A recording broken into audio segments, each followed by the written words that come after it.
Hello नमस्कार दोस्तों, मैं सुधा मिश्रा कैलिबर अड्डा पर एक बार फिर आप सबका स्वागत है। हम सब पढ़ रहे हैं हिंदी में हमारा टॉपिक चल रहा है वर्तनी शुद्धिकरण।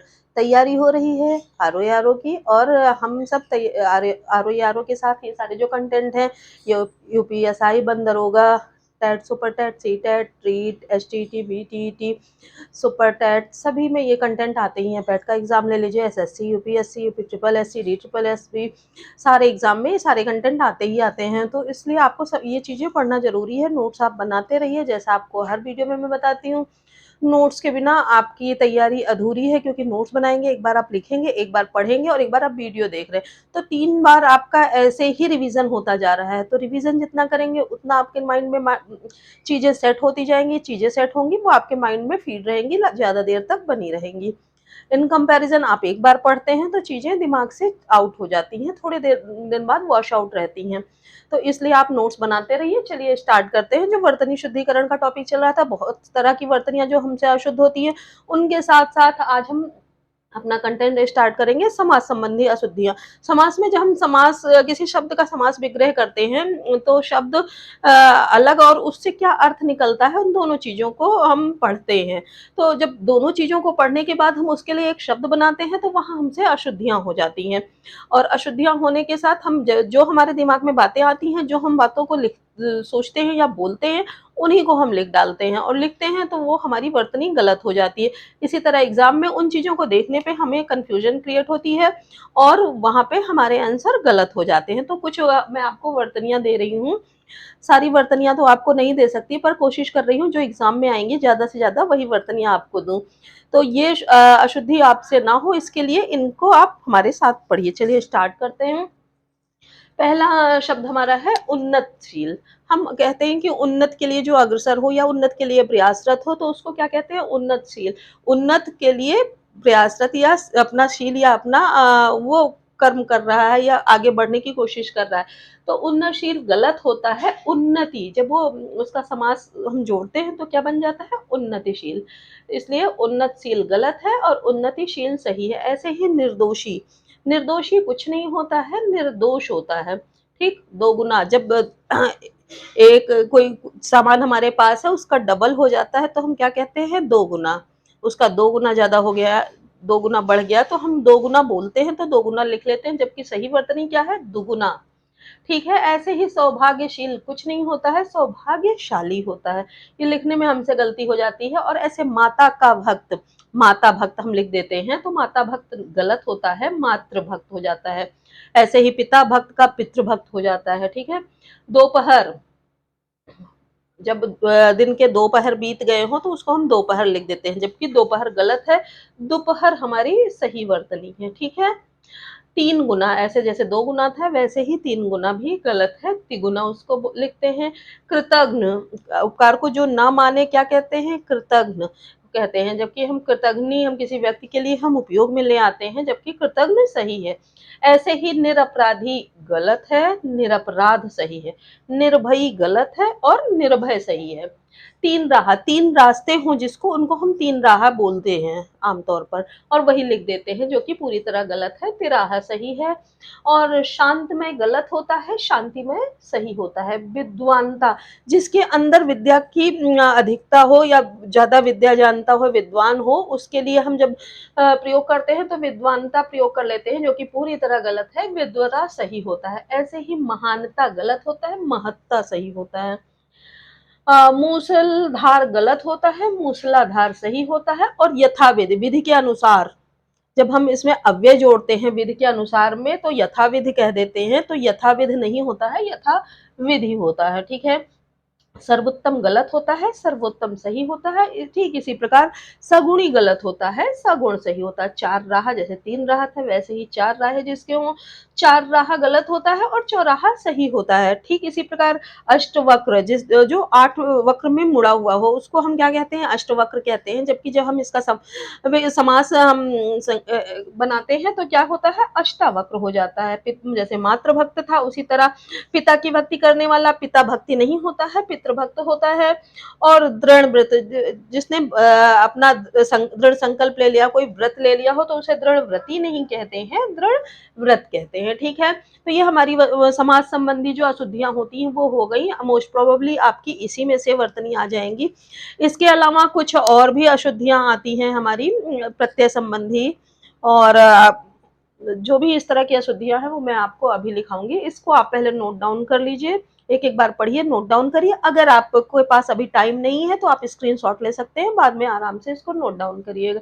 आप स्क्रीनशॉट लीजिए या इसको नोट डाउन करिए, आपको आगे की वर्तनी बताती हूँ।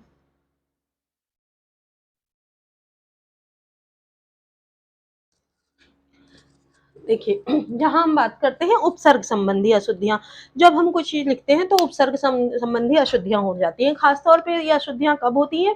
जब हम विलोम, किसी शब्द का जब हम विलोम बनाते हैं, तो विलोम बनाते समय ये अशुद्धियाँ हो सकती हैं। जैसे जब मैंने आपको विलोम पढ़ाया था, तो विलोम शब्दों में कई सारी विलोम ऐसे बताए थे जिनमें उपसर्ग लगा के हम विलोम शब्द बनाते हैं, जैसे अन, अ, अप, अभि, इस तरह के जो उपसर्ग लगा के कुछ शब्दों में हम विलोम बनाते थे। उनमें से है जैसे चाहा, चाहा का विलोम हम इसमें क्या गलती हो रही है? अचाहा, अ उपसर्ग लगा दिया, जबकि आ नहीं लगेगा, यहाँ अन उपसर्ग लगेगा। ठीक है, तो अनचाहा हो जाएगा। ठीक है, इस तरह से अचाहा गलत हो गया और अनचाहा सही। जैसे रुचि है, रुचि हमारा शब्द है, मूल शब्द है, उसमें हमने अपरुचि लगा दिया, अपरुचि बिल्कुल गलत है। अभी इसमें उपसर्ग कौन सा लगेगा? अभी लगेगा, तो यानी अभिरुचि सही है। ऐसे पढ़, पढ़ यानी कि जो पढ़ा लिखा हो, उसका विलोम बनाने के लिए हम क्या लगाते हैं? अ, जो कि गलत है। यहाँ भी अनपढ़, अन उपसर्ग लगेगा, अनपढ़ पूरी तरह सही है। ऐसे ही जो जिम्मेदार होता है, जिम्मेदार का विलोम बनाने के लिए उपसर्ग हम क्या लगाते हैं? कई लोग गलतीवश बे उपसर्ग लगा देते हैं, जो कि पूरी तरह गलत है। इसमें गैर उपसर्ग लगेगा, गैर जिम्मेदार सही है। ऐसे ही वजह, वजह का विलोम बनाने के लिए विना लगाते हैं, जो कि पूरी तरह गलत है, विला वजह सही है। ऐसे ही यास, यास में हम आ उपसर्ग लगाते हैं जो गलत है, जबकि इसमें अना लगेगा, अनायास। ठीक है, अनुपसर्ग इसमें सही होगा। जैसे उसी तरह अनबोध गलत है, यहाँ अनबोध नहीं लगेगा, अ उपसर्ग सही लगेगा, अबोध हो जाता है। और अनहित, हित का विलोम बनाने के लिए अनहित हम लगा देते हैं, अन उपसर्ग, जो कि पूरी तरह गलत है, अ लगेगा उपसर्ग, अहित सही है। ऐसे ही बेफिजूल, बेफिजूल, फिजूल का विलोम बनाने के लिए हम बे उपसर्ग लगाते हैं, जो कि फिजूल अपने आप में ही ये जब हम बे लगाएंगे तो पूरी तरह से गलत हो जाएगा। बेफिजूल शब्द गलत है, फिजूल होता है, फिजूल हमारा सही शब्द होता है। ऐसे ही अनजान में हम उपसर्ग लगाते हैं, बिंदी लगाते हैं, जो कि पूरी तरह गलत है, अन नहीं अन होगा, अनजान पूरी तरह से सही है, ये गलत है, अनजान नहीं होता, बिंदी इसमें नहीं लगती है। ठीक है, अनुस्वार का प्रयोग नहीं होता है, अनजान का प्रयोग होता है। ठीक है, तो इसको आपने नोट डाउन कर लिया। अभी इस तरह की गलतियों के लिए मैं आपको अलग से एक वीडियो बनाऊंगी, जिसमें आपको कहाँ चंद्रबिंदी या अनुस्वार का प्रयोग करना है, कहाँ नहीं करना है, और किस तरह की वर्तनियों में हम इसको प्रयोग कर सकते हैं, वो मैं बताऊंगी। अभी इसको आप नोट कर डाउन कर लीजिए। उपसर्ग संबंधी हमारी अशुद्धियां हो गई, अब हम आपको प्रत्यय संबंधी अशुद्धियां बताएंगे। ठीक है, इसको आप नोट डाउन करिए या स्क्रीनशॉट लीजिए, प्रत्यय संबंधी अशुद्धियां आपको बता रही हूँ।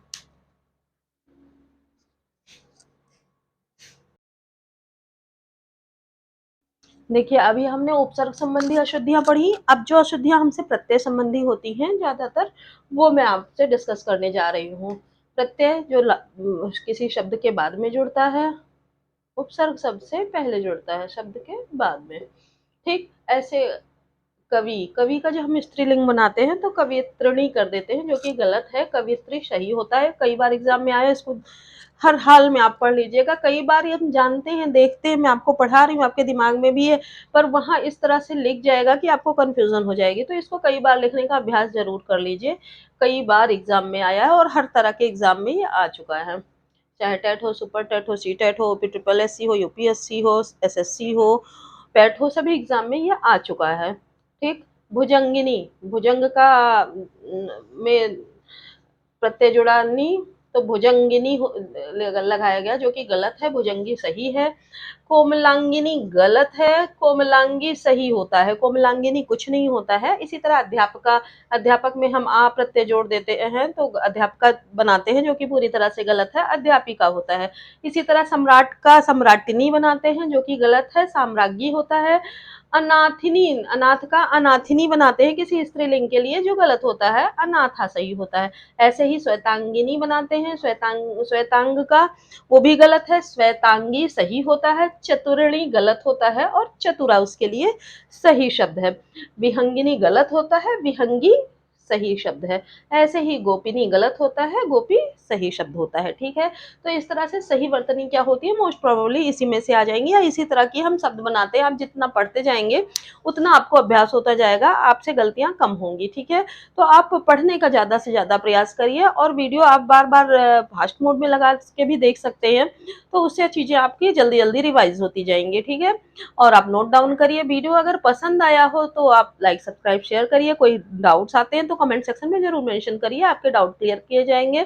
आपकी कोई किसी तरह की कोई क्वेरी होती है आर ओ या किसी एग्जाम संबंधी क्वेरी भी आप क्वेश्चन बॉक्स में डाल सकते हैं कमेंट सेक्शन में, तो आपकी वो क्वेरी भी शॉर्ट आउट की जाएगी। ठीक है, मिलते हैं नेक्स्ट वीडियो में। नेक्स्ट वीडियो में हम डिस्कस करेंगे चंद्रबिंदु या अनुस्वार कहाँ उपयोग हो, कहाँ ना उपयोग हो, और उससे संबंधित जो वर्तनियां आती हैं जो हमसे अशुद्ध होती है उनको डिस्कस करेंगे। ठीक है, तो मिलते हैं नेक्स्ट वीडियो में बहुत सारे कंटेंट के साथ। तब तक के लिए धन्यवाद।